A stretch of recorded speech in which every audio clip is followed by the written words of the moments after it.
5, 4, 3, 2, 1, 0. Every man, woman, and child is deliberately made by God and to be in relationship with God. Every one of us, in other words, has a desire for God.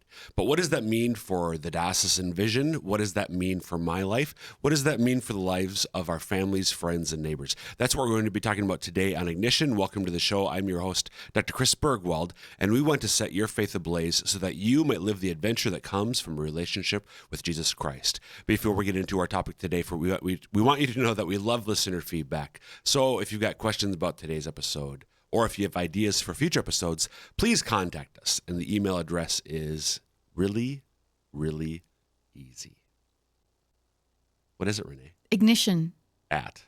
sfcatholic.org. Just testing. See if you're paying attention. Ignition at sfcatholic.org. Yes, I am joined in studio as not always. You weren't here last episode, Renae. Where were you? What happened? You did not want me That's here. true. I didn't want you here.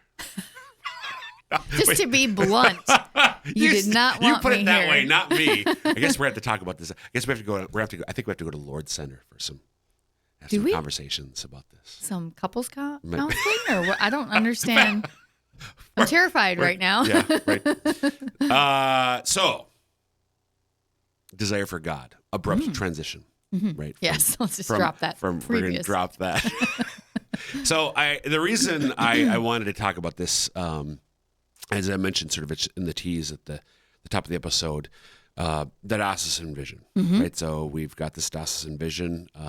We've had it for almost 2 years now, and it's still out there. But I think it's not going underground in the sense of going away.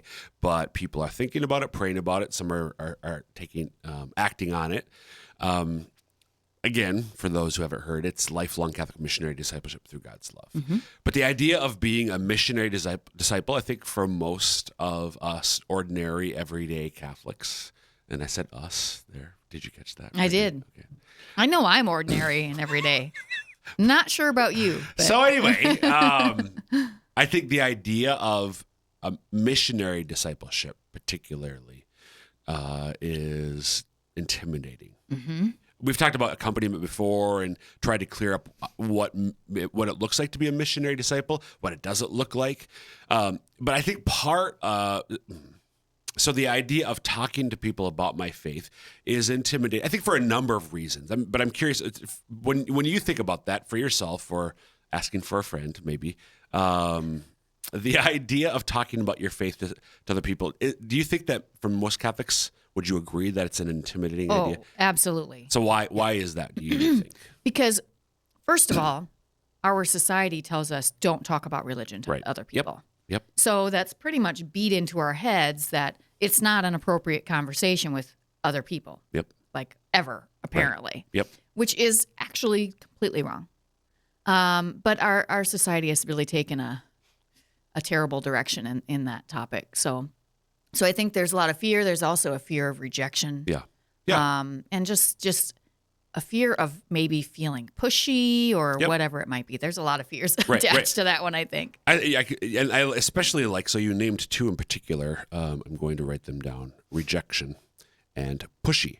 And I definitely think that's true. So the rejection, if I talk to this friend, family member, coworker, whoever about my faith, and what if they, because you are being vulnerable when you do that, right? I mean, for sometimes some of us try to argue with people about the faith. That's something I've never done that before. Yeah, I'm sure you have, and I never have either. But other people do that. Right, just, yeah. But more of just when we're sharing with the faith, and maybe, hey, if it's another Catholic, one thing I often encourage, an easy way to be a missionary disciple is to invite somebody, a Catholic, well, not necessarily a Catholic, to go to Mass, the whole communion thing, but or to invite a Catholic, hey, I'm going to confession today. You want to go with me? That sort of thing. So do you ever get yeses on that? Do I ever get yeses? Yeah. The question is, do I ever get no's? So you don't ask the question? No, I do. What? No, I do. Because you must not be asking the question if you don't get no's. Would you like to go to confession with me? No, thank you, Chris Bergwald. I usually get yeses. Really? Okay. It must be me. It must be. You're so scary. People are like, I have to Oh say yeah, yes. thanks. No, I because usually, it's pretty informal and casual, and I don't always get yes. And maybe you're good at waiting for the right moment. Maybe knowing when that might be. Maybe that could be. That. Thanks. That very well could be it. So, but the idea of that, like you're like making the invitation, it's a kind of akin to asking somebody out on a date. You know, you're putting yourself out there. You are. Oh, it's not you, it's me. You know. Yeah, I'm going to be busy forever. Can we just be friends? So there's like sort of but that like if you take that risk of asking somebody to do this with you, and you get shot down, to use the the dating metaphor.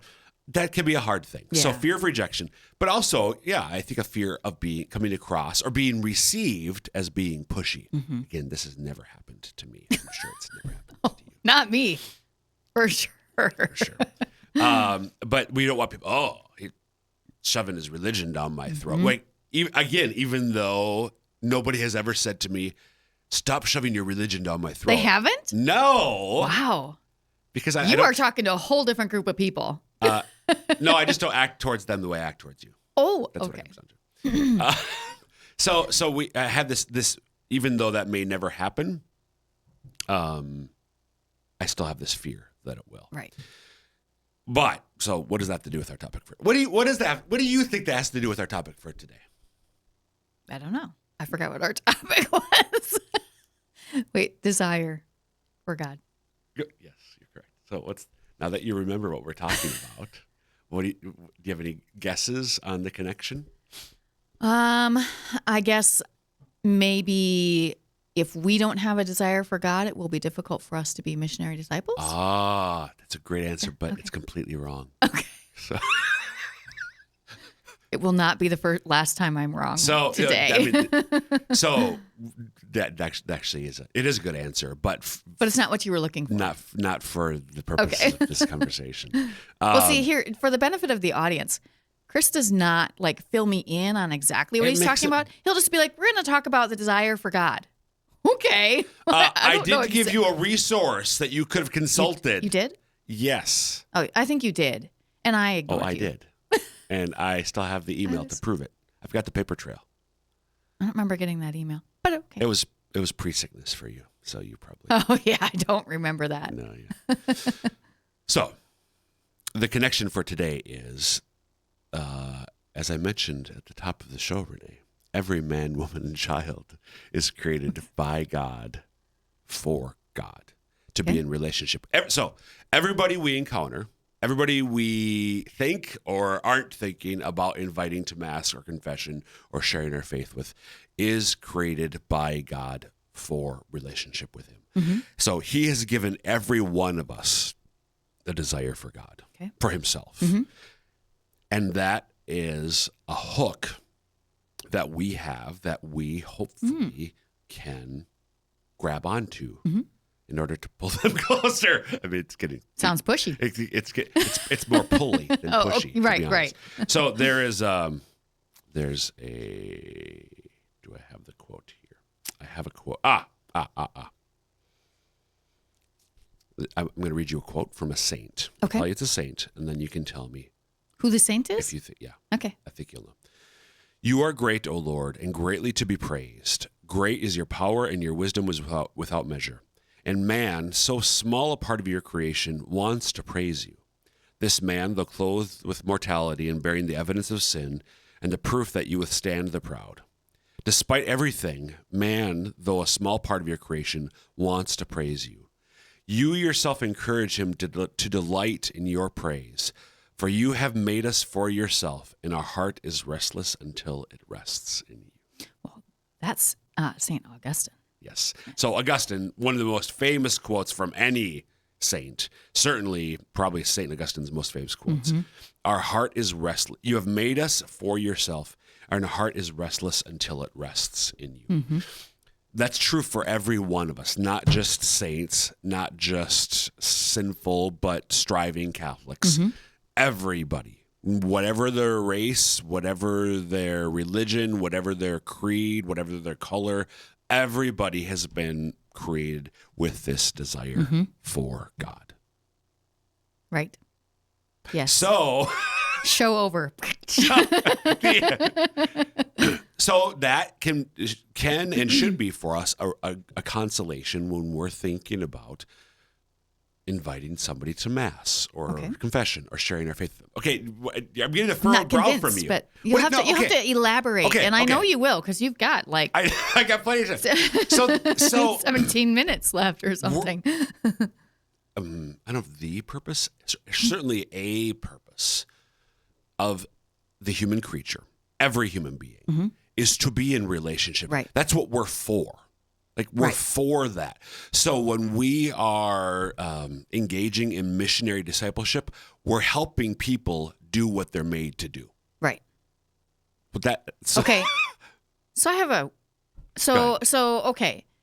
You said one of the things we're meant to do, and I hope this doesn't take us off a weird track, is to be in relationship with God. But there's also like we are also put here to help accomplish the salvation of others, right? Yeah. To a degree. Yeah.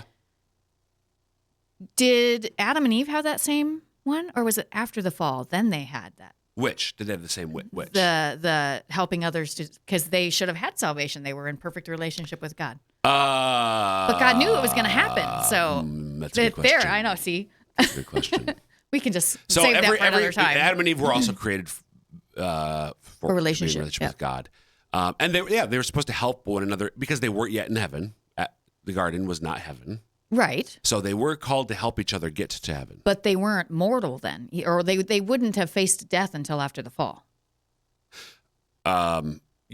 Yes, but there's still a trial period. Okay. Yeah, that's something we're going to have to talk about sometime Okay, well, because now I thought intrigued about by that, I'm confused. Okay, well.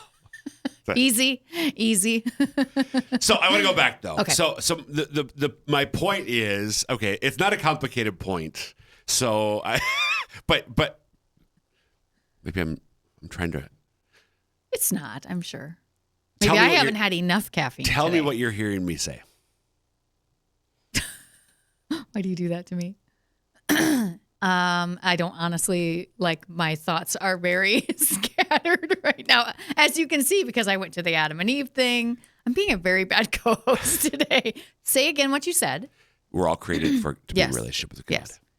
That means that so the purpose of the human being is to be in relationship with God. Mm-hmm.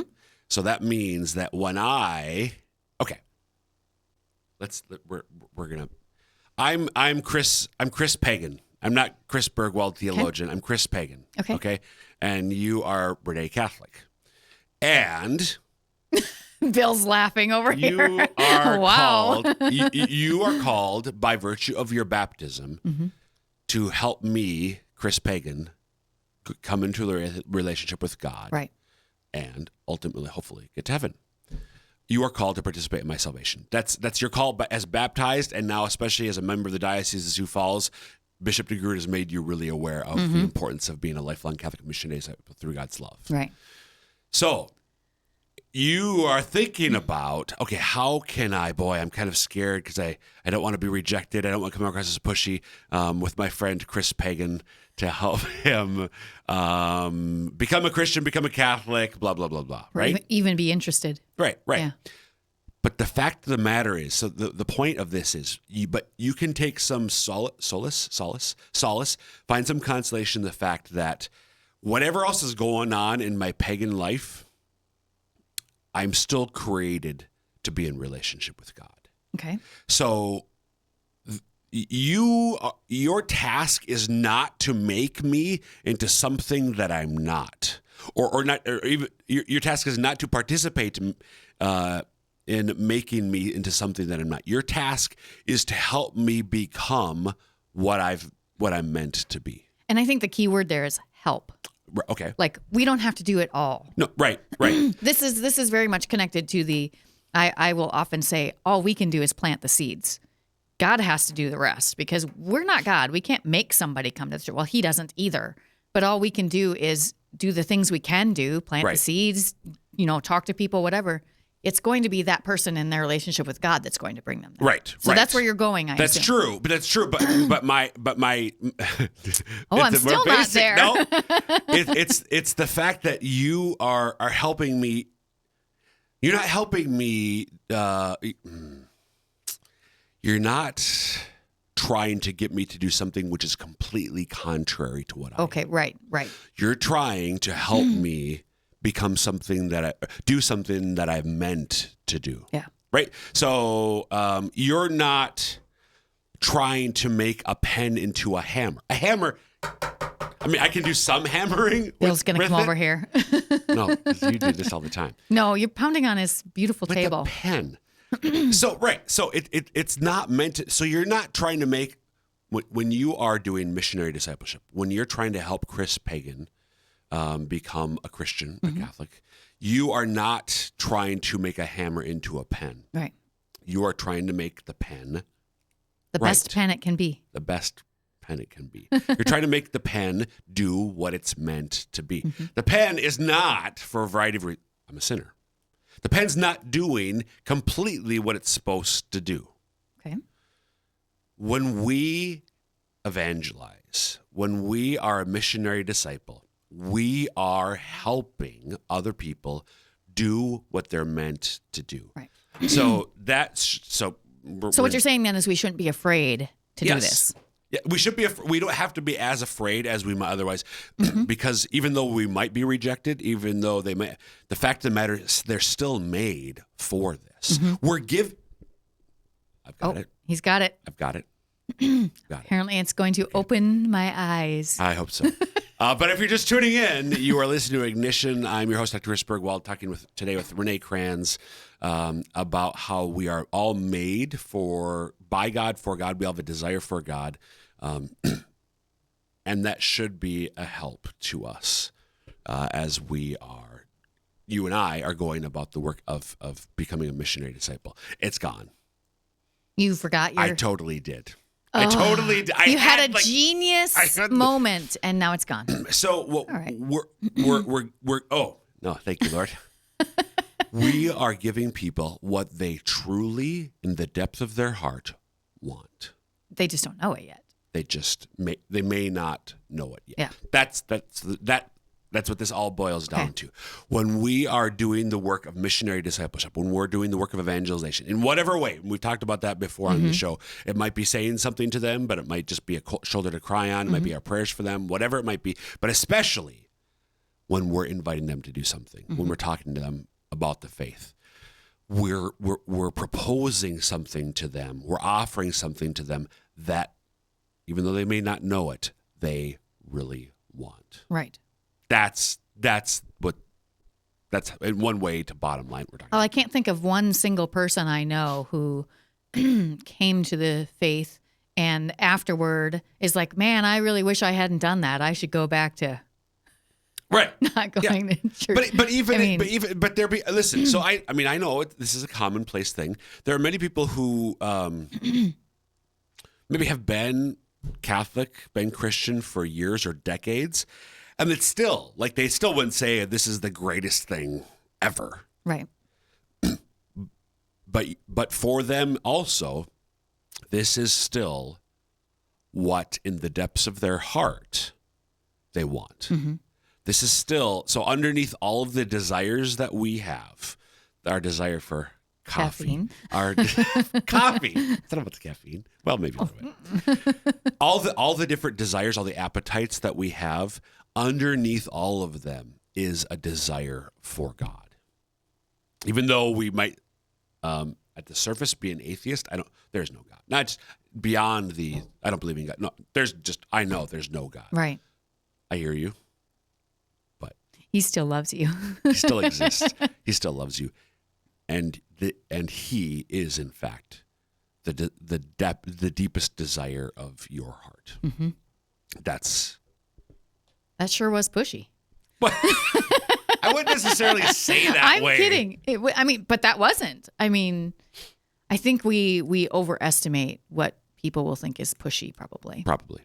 At least most people.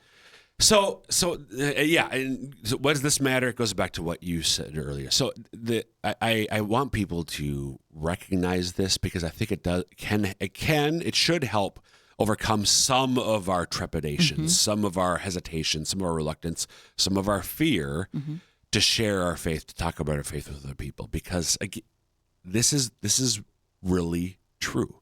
This is really real. It's not just an idea. What I'm saying is reality.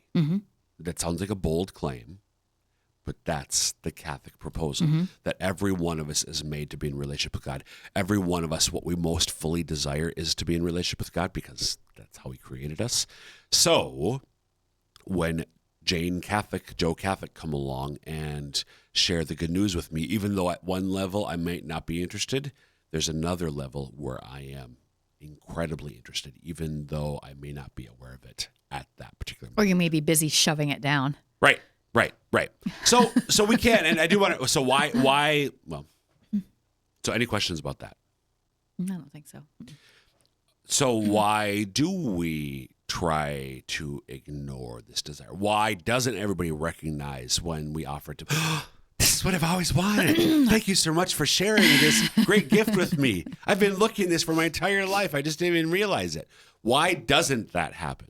I think it actually comes back down to fear again, fear of not having control over your own life, because you think, well, if I do this, I'm not going to have any control over my life, and I'm going to have to run around and talk to other people about Jesus. But I think even backing up, I think that's even further. I think or that you have to change.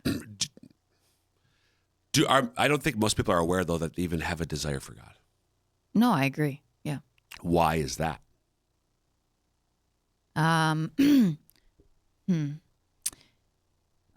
I can blame society again, but I don't know if that's really accurate. I mean, I do think that there's so many pressures and so many things coming at us that it's just so easy to just ignore it and pretend it doesn't exist.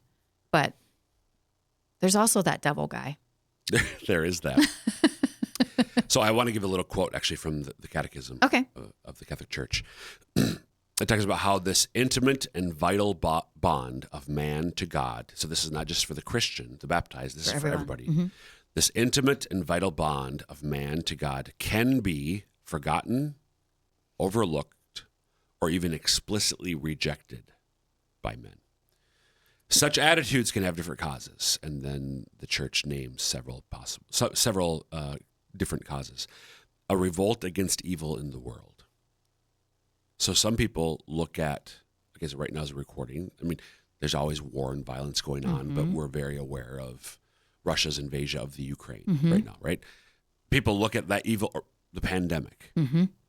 How can there be a good, all-loving God? So that problem with suffering. The problem of evil, the problem of suffering can cause people to forget, overlook, or explicitly reject this our connection with God. Religious ignorance or indifference. Apathy. Or ignorance, not knowing. Right. The cares and riches of this world. We can get distracted. I get distracted all the time. It's so easy. So the parable of the sower, right? And which one is? I think it's the thorn bush. Yep. We can be distracted. I think in Luke's version of that, he talks about how we can be distracted by the cares, our worries, and the riches of the world, like all the good things, football,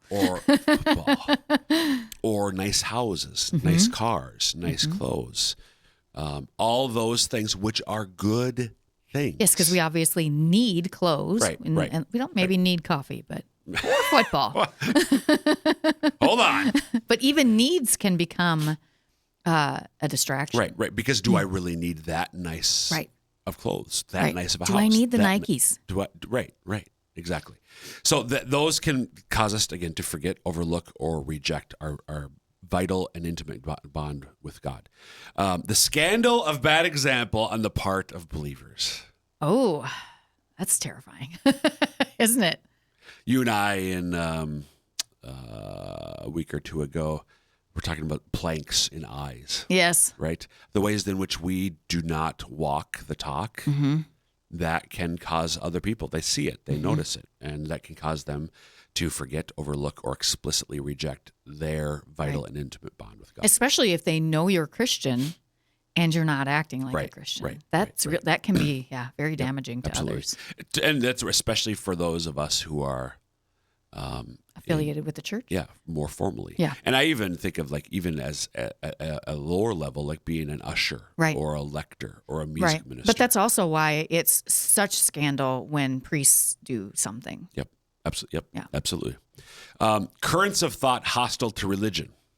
So in an increasingly secular society that says either God doesn't exist or he doesn't matter to your daily life. Or he doesn't care. That is all going to be part of that can be a cause for us forgetting, overlooking, or explicitly rejecting our connection with God. And finally, the Catechism names that attitude of sinful man which makes him hide from God out of fear and flee his call. Hello, Adam. Hello, Adam. You and I talked about that previously. We just heard about it recently. Yep. I'm actually going to have Father Scott come on and talk about that on Catholic Views because that was fascinating. Yeah. Yeah, and I think we did an episode on first words in the Bible not too long ago, talking about that as well.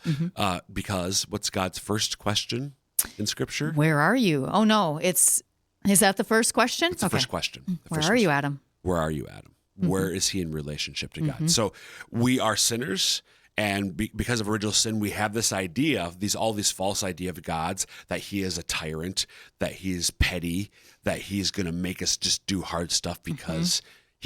He likes doing it. None of that is true. None of that is true. Right. But because of that, we can ignore this desire for God that we all have. Right. That's bad. Let's not ignore that.